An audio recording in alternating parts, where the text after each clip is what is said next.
nom du Père et du Fils et du Saint-Esprit, que Dieu le Père, qui nous invite sans cesse à entrer dans son amour, sa paix et sa joie, soit toujours avec vous.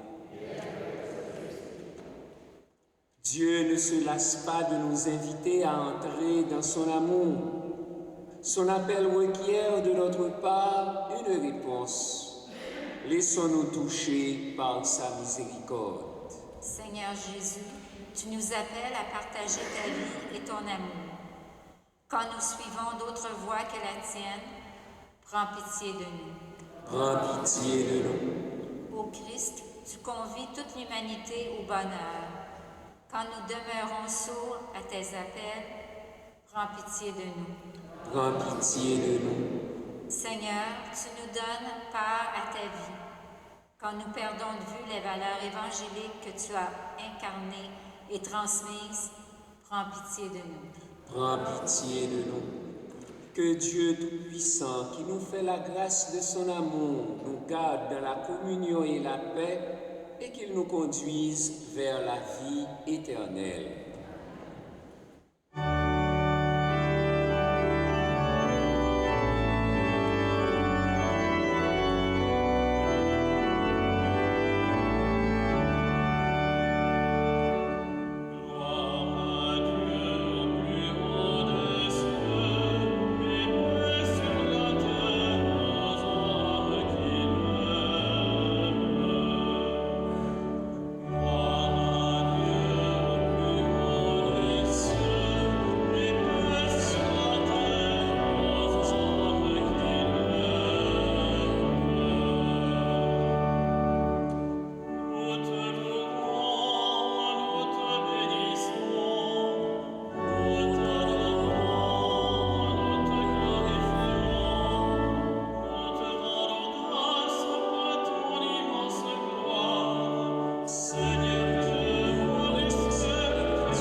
Prions le Seigneur.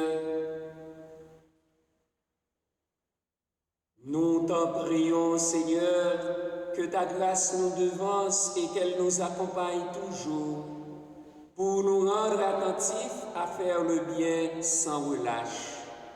Par Jésus-Christ, ton Fils, notre Seigneur, qui vit et règne avec toi dans l'unité du Saint-Esprit, Dieu, pour les siècles des siècles.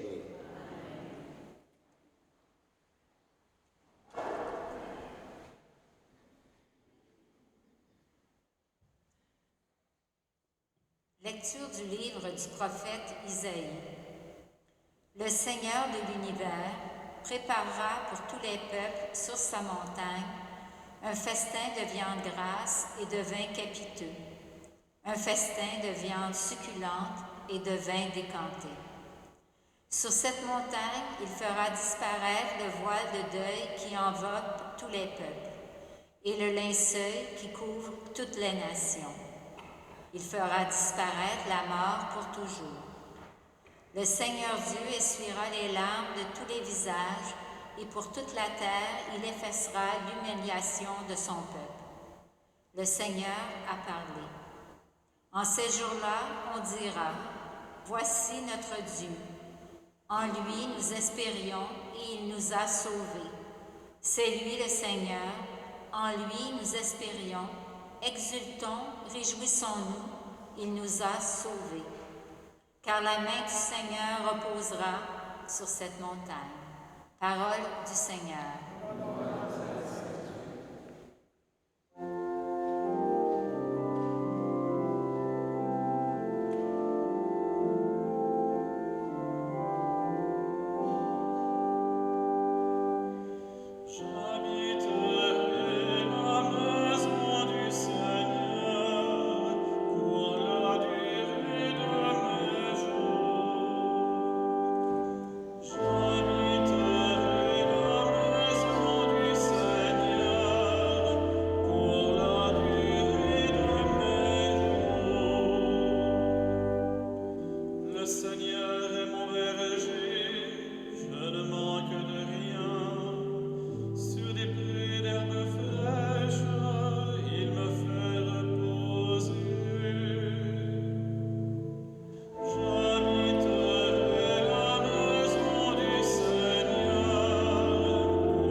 Lecture de la lettre de Saint Paul apôtre aux Philippiens.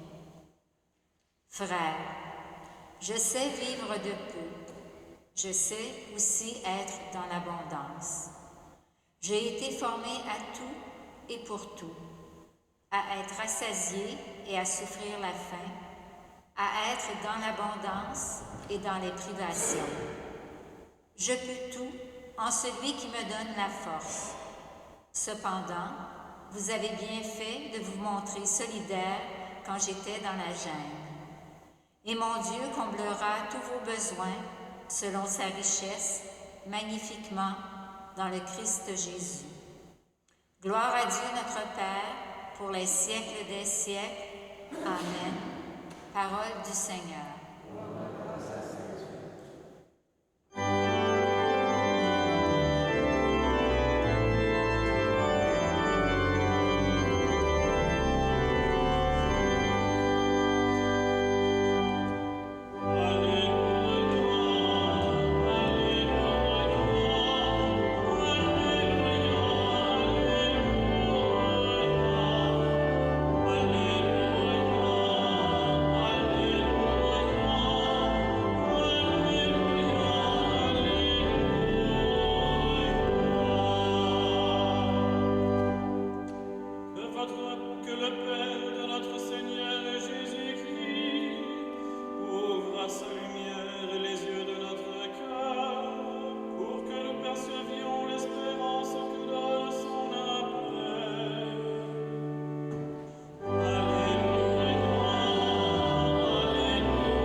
Le Seigneur soit avec vous.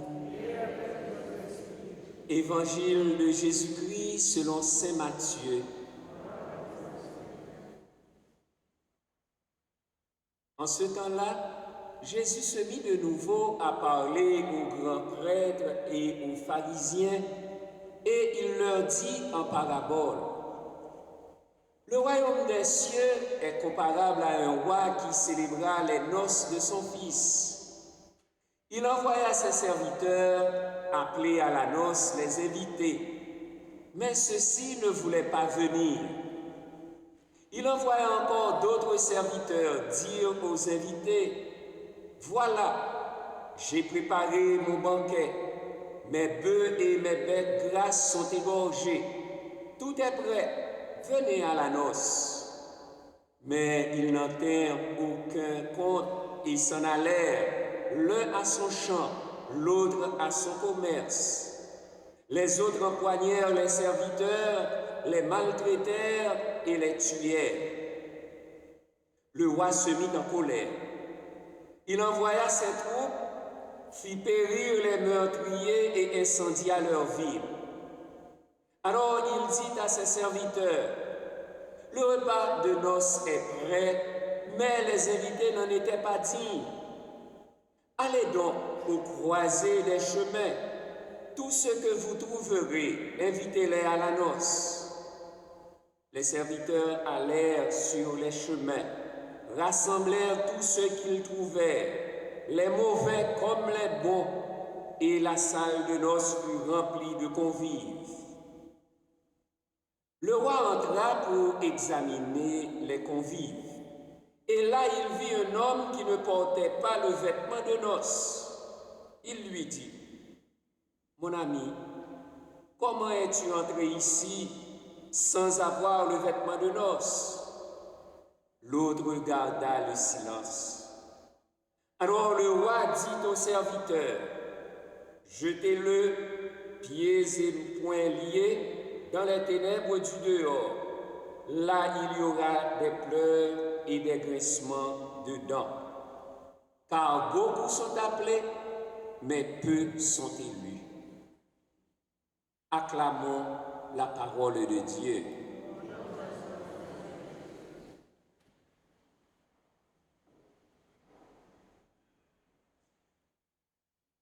Situé dans le prolongement chronologique des vignerons homicides, voici, en ce 28e dimanche ordinaire de l'année liturgique A, une parabole encore qui débute comme une histoire de fête et de joie.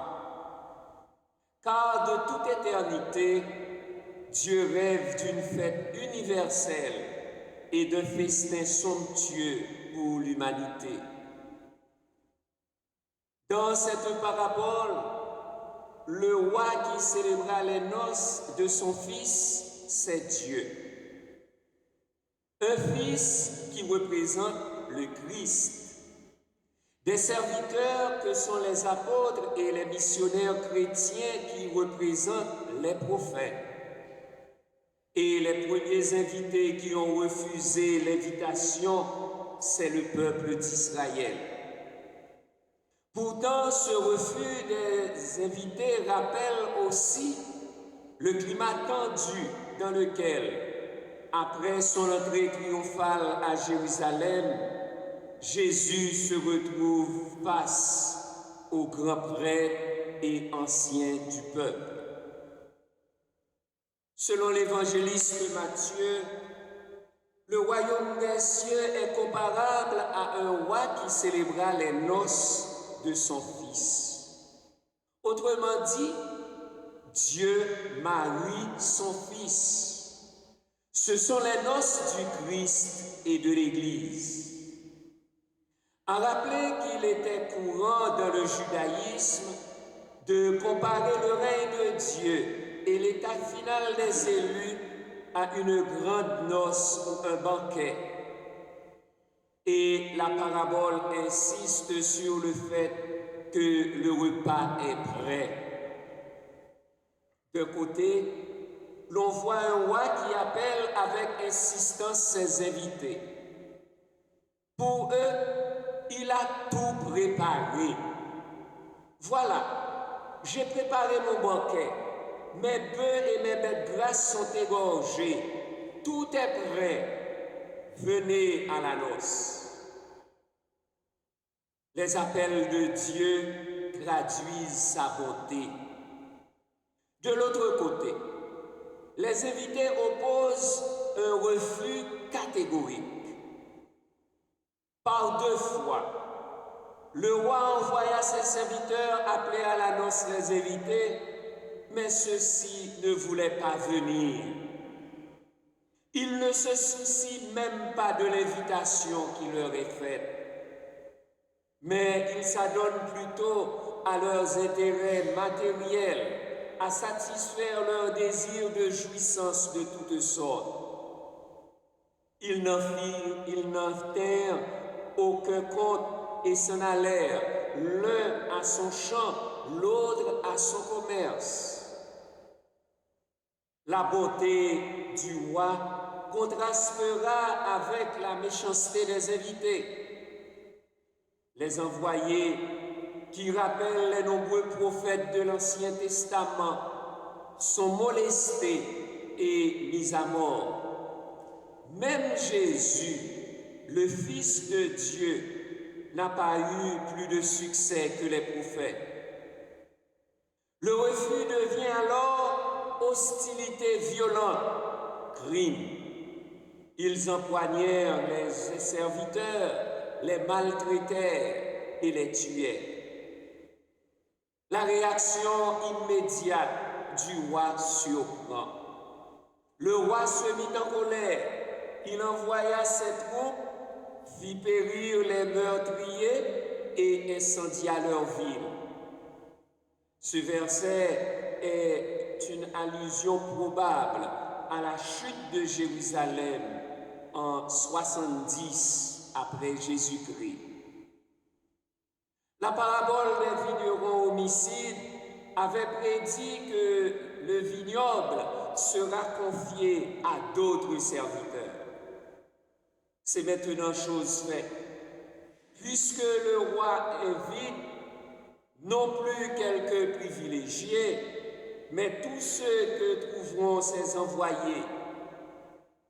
Alors il dit à ses serviteurs, le repas de noces est prêt, mais les invités n'en étaient pas dignes. Allez donc aux croisées des chemins, tous ceux que vous trouverez, invitez-les à la noce. Les invités distingués sont finalement supplantés par des gens qu'on a ramassés n'importe comment et n'importe où. La salle se remplit, mais les invités ont changé. Cela explique pourquoi l'Église est en grande partie formée de non-juifs. Il ne s'agit plus des juifs, mais des chrétiens. La salle des noces, c'est l'Église. La fête bat son plein et l'évangéliste présente la petite parabole de la robe nuptiale. Matthieu qualifie ses convives de mauvais et bons, ce qui exprime bien l'universalisme du nouvel appel.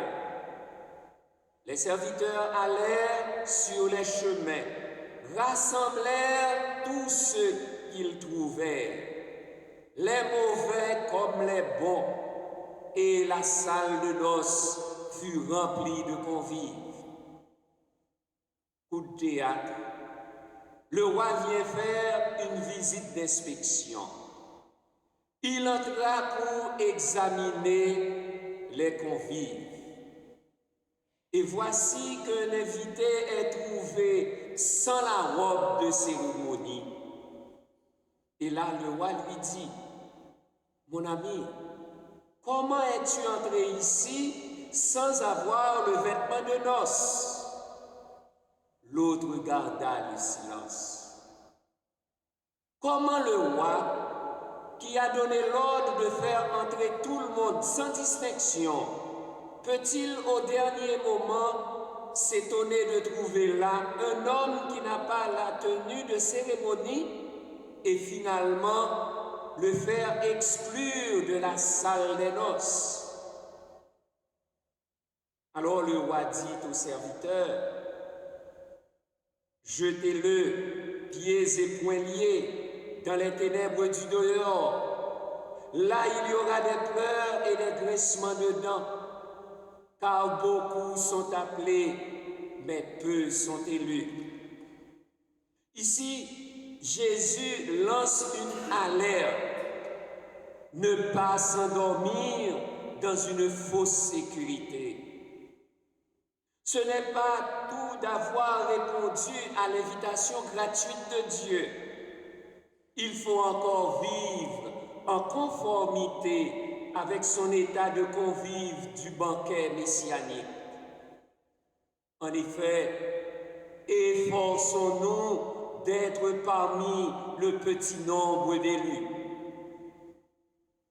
Que représente donc cette robe nuptiale?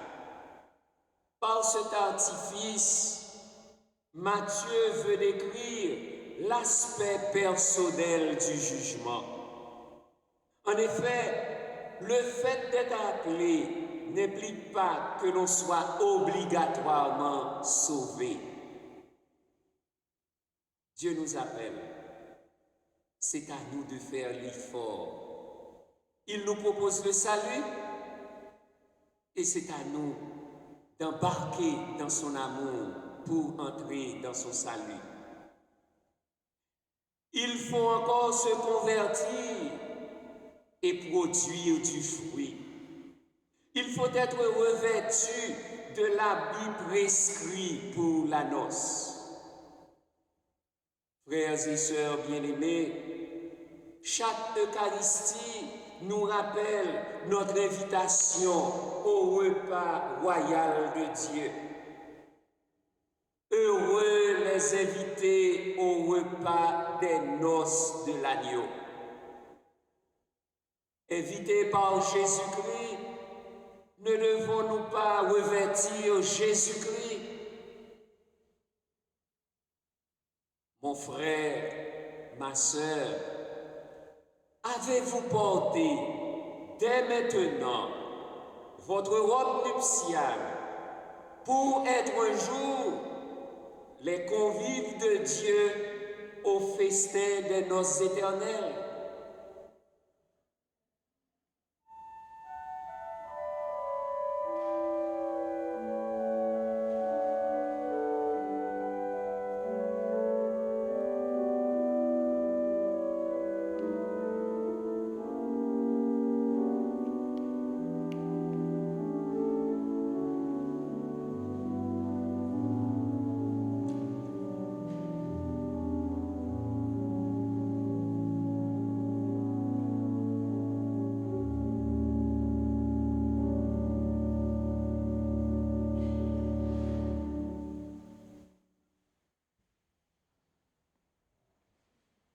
Dieu ne se lasse pas de nous inviter aux noces de son Fils.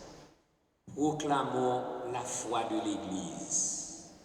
Je crois en Dieu, le Père Tout-Puissant, Créateur du ciel et de la terre, et en Jésus-Christ, son Fils unique, notre Seigneur, qui a été conçu du Saint-Esprit, est né de la Vierge Marie, a souffert sous Ponce Pilate, a été crucifié, est mort et a été enseveli, est descendu aux enfers le troisième jour, est ressuscité des morts, est monté aux cieux, est assis à la droite de Dieu le Père Tout-Puissant, d'où il viendra juger les vivants et les morts. Je crois en l'Esprit Saint, à la Sainte Église catholique, à la communion des saints, à la rémission des péchés, à la résurrection de la chair, à la vie éternelle. Amen. Le Seigneur Dieu essuiera les larmes sur tous les visages, et par toute la terre il effacera l'humiliation de son peuple. disait le prophète. Avec confiance, présentons au Père nos demandes. Seigneur, entends nos prières montées vers toi. Seigneur, entends nos prières montées vers toi. Prions pour toutes les personnes baptisées, qu'elles annoncent la bonne nouvelle de Dieu qui invite l'humanité entière à entrer dans son amour et sa joie sans fin. Seigneur, entends nos prières montées vers toi. Prions pour les élus des gouvernements partout dans le monde, qu'ils fassent cesser les guerres et témoignent du souci de lutter pour la justice, la sécurité et le respect des populations. Seigneur, entends nos prières montées vers toi. Prions pour tous ceux et celles qui œuvrent dans les maisons d'accueil et d'accompagnement, qu'avec l'esprit de force et de joie, ils redonnent aux gens en détresse le goût de vivre dans l'espérance et la confiance. Seigneur, entends nos prières montées vers toi. Prions pour nos communautés chrétiennes, qu'elles demeurent accueillantes et ouvertes à toutes les personnes sans distinction. Seigneur, entends monter vers toi. Prions un instant pour tous les participants et le pape François au synode qui se tient à Rome.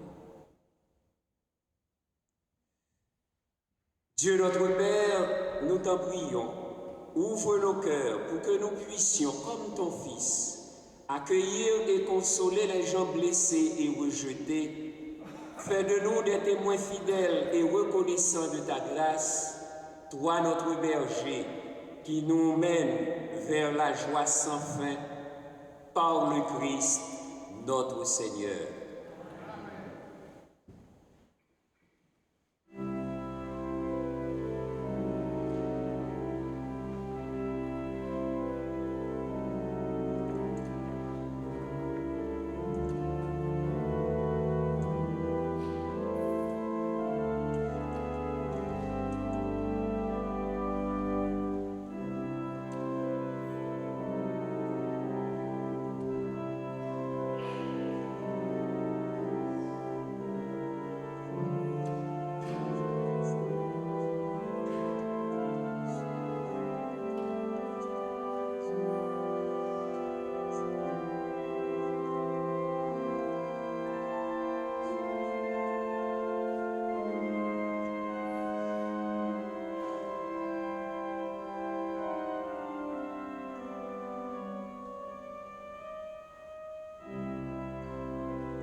Prions ensemble au moment d'offrir le sacrifice de toute l'Église. Avec l'offrande de ce sacrifice, accueille Seigneur les prières de tes fidèles. Que cette liturgie célébrée avec ferveur nous fasse parvenir à la gloire du ciel. Par le Christ, notre Seigneur. Le Seigneur soit avec vous. Élevons notre cœur. Rendons grâce au Seigneur, notre Dieu. Vraiment, il est juste et bon pour ta gloire et notre salut, de t'offrir notre action de grâce toujours et en tout lieu, Seigneur, Père très saint, Dieu éternel et tout-puissant. Dans ta miséricorde, tu as tellement aimé le monde que tu nous as envoyé le Rédempteur. Tu l'as voulu à notre ressemblance en toutes choses, à l'exception du péché, afin d'aimer en nous ce que tu aimais en lui. des dons que nous avions perdus par la désobéissance du péché, nous les retrouvons par l'obéissance de ton Fils. C'est pourquoi, avec les anges et tous les saints, nous te louons, Seigneur, et nous exultons de joie en proclamant.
Toi qui es la source de toute sainteté, Dieu notre Père, nous voici rassemblés devant toi et dans la communion de toute l'Église, nous célébrons le jour où le Christ est ressuscité d'entre les morts. Par lui que tu as élevé à ta droite, nous te prions. Sanctifie ces offrandes en répandant sur elles ton esprit, qu'elles deviennent pour nous le corps et le sang de Jésus le Christ, notre Seigneur. Au moment d'être livré et d'entrer librement dans sa passion, il prit le pain, il rendit grâce. Il le rompit et le donna à ses disciples en disant « Prenez et mangez-en tous, ceci est mon corps livré pour vous. »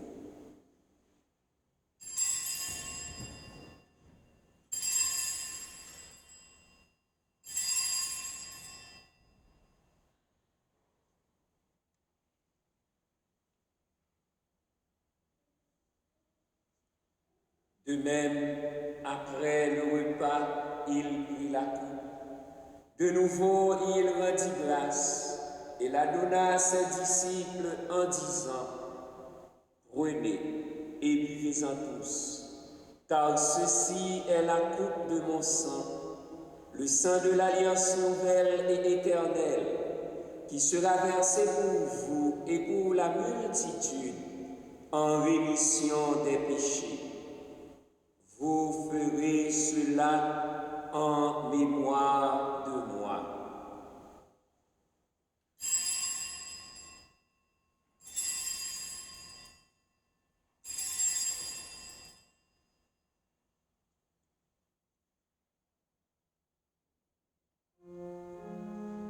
Il est grand le mystère de la foi.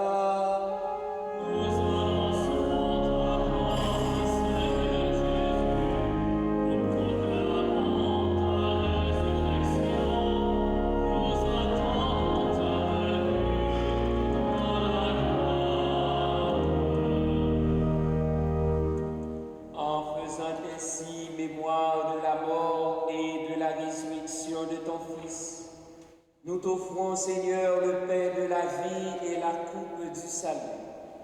Et nous te rendons grâce, car tu nous as estimés dignes de nous tenir devant toi pour te servir. Humblement, nous te demandons qu'en ayant part au corps et au sang du Christ, nous soyons rassemblés par l'Esprit Saint en un seul corps. Souviens-toi, Seigneur, de ton Église répandue à travers le monde. Fais-la grandir dans ta charité en union avec notre pape François, notre évêque Christian et tous les évêques, les prêtres et les diacres. Souviens-toi aussi de nos frères et sœurs qui se sont endormis dans l'espérance de la résurrection. Souviens-toi de Albertine et Albert Fizet. Et souviens-toi dans ta miséricorde de tous les défunts, accueille-les dans la lumière de ton visage. Sur Maître Jean-Claude Théogène et famille, sur Donna Gerta et ses enfants, sur Monsieur et Madame Ilfran Jean et enfants, sur les participants au synode et sur nous tous enfin, nous implorons ta bonté.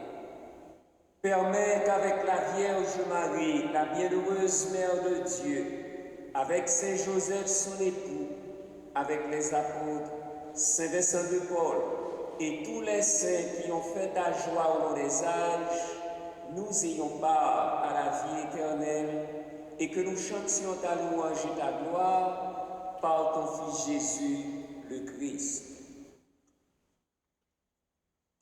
Par lui, avec lui et en lui, à toi, Dieu, le Père Tout-Puissant, dans l'unité du Saint-Esprit, tout honneur et toute gloire pour les siècles des siècles. Unis dans le même esprit, nous pouvons dire avec confiance la prière que nous avons reçue du Sauveur. Notre Père qui es aux cieux, que ton nom soit sanctifié, que ton règne vienne, que ta volonté soit faite sur la terre comme au ciel. Donne-nous aujourd'hui notre pain de ce jour. Pardonne-nous nos offenses, comme nous pardonnons aussi à ceux qui nous ont offensés, et ne nous laisse pas entrer en tentation, mais délivre-nous du mal. Délivre-nous de tout mal, Seigneur, et donne la paix à notre temps. Soutenus par ta miséricorde, nous serons libérés de tout péché, à l'abri de toute épreuve. Nous qui attendons que se réalise cette bienheureuse espérance, l'avènement de Jésus-Christ, notre Sauveur. Car c'est à toi.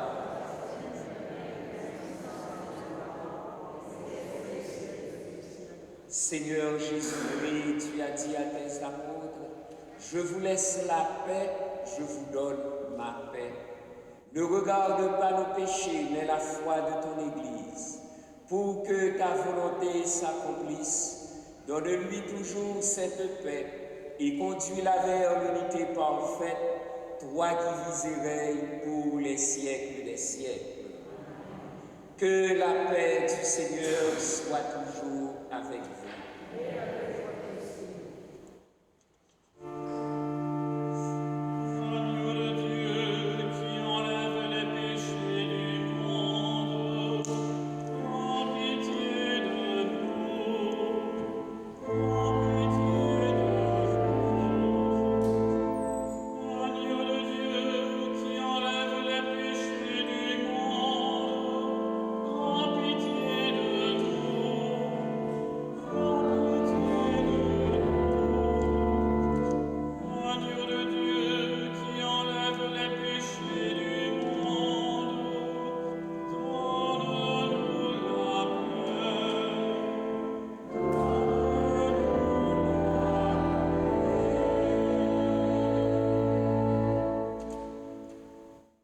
Voici l'agneau de Dieu, voici celui qui enlève les péchés du monde. Heureux les invités au repas des noces de l'agneau. Seigneur, je ne suis pas digne de te recevoir, mais dis seulement une parole et je serai guéri. Le corps du Christ.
Seigneur, Dieu de majesté, nous t'en supplions humblement, puisque tu nous as nourris du corps et du sang très saint, rends-nous participants de la nature divine. Par le Christ, notre Seigneur. La quête de la semaine dernière a rapporté $965. Un grand merci à tous. La campagne de financement du Semainier 2024 se poursuit et nous comptons encore sur votre générosité. Le 29 octobre, Journée mondiale des missions, il y aura une quête spéciale. La messe du souvenir aura lieu à l'église le dimanche 12 novembre à 11h.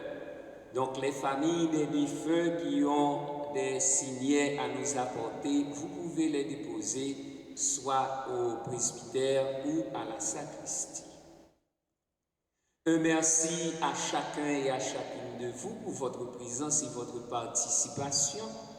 Un merci à toute l'équipe pastorale qui nous a aidés à vivre cette Eucharistie. Le Seigneur soit avec vous. Que Dieu Tout-Puissant vous bénisse, le Père et le Fils et le Saint-Esprit. Allez dans la paix du Christ. Bon dimanche et bonne semaine.